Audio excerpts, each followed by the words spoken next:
I want to go through a little bit of a wrap up of some of the things we've covered today, right? We're a little over half of our time together today, and I want to leave enough time for questions because I already see so much interest already. Okay, so how do you stay protected?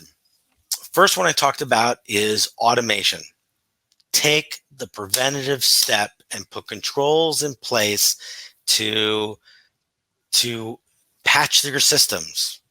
Know what state you're in. Reboot them on a regular basis. Cover all the third parties. It's not enough to do the operating system and say Office and Adobe. It's all those 200 and more applications that you have on the machine that you need to protect. And whether it's a cell phone, a laptop, whatever it is, you've got to be deploying across all of them. eMazzanti offers a service with eCare agents that bundles it in. Audit and compliance, it's another one, and it's a reason why we built these bundles. You wanted to know that when you are working on the system, it has the same antivirus, it has the same patch and update levels, it has the same ransomware protection across all of them. The next one, layer securities. I keep saying it over and over and over again. There's no one silver bullet, and there is never enough security tools out there. They keep coming up every day, and there's a lot of really good, bright ideas out there. You have to layer them. Layer the antivirus, layer something that specifically blocks about cryptoware, add DNS protection for the outbound requests that are leaving your environment.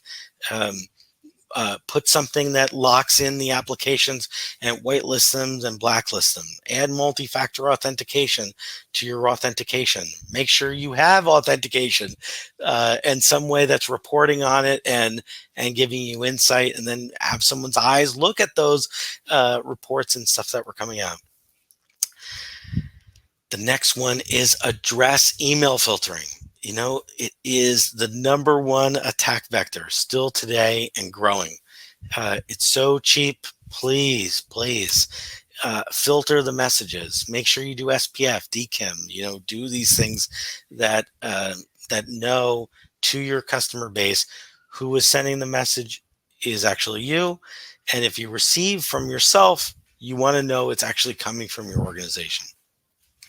Geo-blocking. I'm going to go back to the United States Air Force. The one thing you could do, take out 7.7 billion people from being able to attack you. If you're only doing business in the United States, or you're only doing business in New York State and not in the other 49, stick to just New York State. Lock in the IP addresses just for the state or your region, right? Don't allow multiple people access to your systems when you're not interacting with them for commerce. It doesn't make sense to have that many people have access willy-nilly when there's no one connecting from those regions. Focus on geo-blocking, please. Super simple to do. Be happy to help anyone out that needs the assistance. The next one, again, pen testing. To lose on a default password is just awful. It's really awful. That simple step to have just changed the password alone and to have protected yourself is such a simple step. Making it complex, changing it to something else, changing the usernames to something else, all of those are just great security posture questions.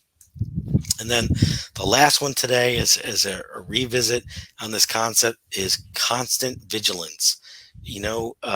Security is not a set it and forget it. You need to go and watch what's taking place to get some sort of concept of that you're innovating, that you're using the tools correctly.